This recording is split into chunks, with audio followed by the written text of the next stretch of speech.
పరిశోధన చేసి మతి మరుపు రావటం. గాంధీ వల్ల స్వతంత్రం వచ్చిందా? ఇదేగా మన చిన్నప్పుడు పుస్తకాల్లో చదువుకున్నాం. నా కంఠంలో ఊపిరున్నంత వరకు, చేతిలో కత్తున్నంత వరకు ఏ విదేశీయుడిని నా రాజ్యంలో అడుగు పెట్టనివ్వను అని చెప్పిన వీర నారి ఝాన్సీ రాణి లక్ష్మీబాయి పోరాటం గుర్తు లేదా? మన్యం వీరుడు, సమర యోధుడు, సాయుధ సూర్యుడు, స్వతంత్ర ధీరుడు, అగ్నిపీడుగు, తూటాలు తన గుండెల్ని చీల్చినా గాని వందే మాత్రమని తన చివరి శ్వాసను కూడా విడిచిన ఆయన త్యాగం మర్చిపోదామా? అల్లూరి సీతారామరాజు గారి త్యాగం మర్చిపోదామా? స్వతంత్రం నా జన్మ హక్కు, దాన్ని సాధించి తీరుతా అని చెప్పిన లోకమాన్య బాల గంగాధర్ తిలక్ స్ఫూర్తిని విస్మరిద్దామా? మీరు నా దేహాన్ని దగ్నం చేయొచ్చు కానీ నా ఆశయాన్ని కాదు అని చెప్పిన భగత్ సింగ్ గారి దూరదృష్టిని మర్చిపోదామా? ఉరికొయ్యని ముద్దాడి భరతమాత ఒడిలో అమరత్వాన్ని పొందిన వీర పాండ్య కట్ట బ్రహ్మణ యొక్క క్షాత్రాన్ని వదిలేద్దామా? ఇలా ఎంతమంది రాజ్ గురు, సుఖదేవ్, మంగల్ పాండే, తాంతియా తోపే, లాలా లజపత్ రాయ్, సుభాష్ చంద్రబోస్, ఎంతమంది మిత్రమా?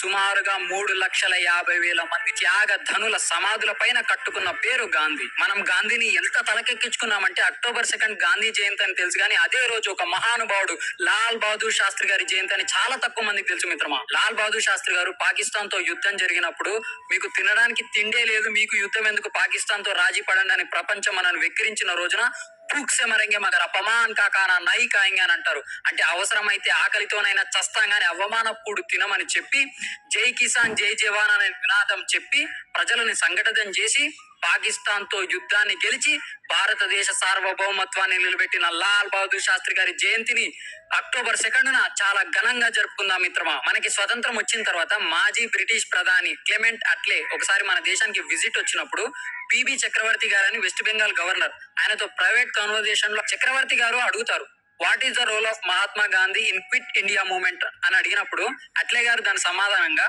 ఇలా సార్కాస్టిక్ నవ్విచ్చి మిన్ని ఇమ్మల్ అంటాడు. మిన్ని ఇమ్మల్. మరి ఎవరి వల్ల స్వాతంత్రం ఇచ్చి వెళ్ళిపోయారు మీరు, మేము ఎలా సాధించుకున్నామని అంటే అప్పుడు అట్లే ఒక సమాధానం చెప్తాడు, ఒక పేరు చెప్తాడు, సుభాష్ చంద్రబోస్ అని. సుభాష్ చంద్రబోస్ గారు ఐఎన్ఏ ఇండియన్ నేషనల్ ఆర్మీని జపాన్ లో స్థాపించి 60,000+ సోల్జర్స్ తో బ్యాటిల్ చేస్తారు బ్రిటిష్ వాళ్ళతో. అటు ఇంపాల్, కోహిమా ఇటు నుంచి బ్యాటిల్ చేస్తున్నప్పుడు బ్రిటిష్ వాళ్ళ వెన్నులో వణుకు పుడుతుంది. దీన్ని స్ఫూర్తిగా తీసుకొని 1946 లో నావీ రివోల్ట్ చేస్తారు. దాని తర్వాత భయపడి పారిపోతే బ్రిటిష్ వాళ్ళ పరువు పోతుందని వాళ్ళు మనకు స్వాతంత్రం ఇచ్చాం అని గొప్పలు చెప్పుకుంటారు. ఇంతటి చరిత్రను వదిలేసి ఓసి నవ్వుతో శాంతి చర్చలతో వచ్చింది స్వాతంత్రం అనుకోవడం మన దౌర్భాగ్యం. మనకి స్వతంత్రం రావడానికి ఎంత కష్టపడితే స్వాతంత్రం వచ్చింది, ఈ డెమోక్రటిక్ కంట్రీలో బతకాలంటే అప్పుడు ఎంత త్యాగాలు చేస్తే మనకు స్వతంత్రం వచ్చిందని తెలిస్తే అకౌంటబిలిటీ పెరుగుతుంది. As a individual person what have to contribute to the nation అనే రెస్పాన్సిబిలిటీ పెరుగుతుంది. డెమోక్రసీ యొక్క వాల్యూ తెలుస్తుంది, ఫ్రీడమ్ యొక్క వాల్యూ తెలుస్తుంది.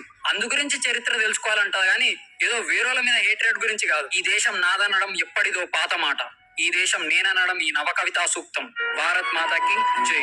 గాంధీ వల్ల స్వతంత్రం వచ్చిందా? ఇదేగా మన చిన్న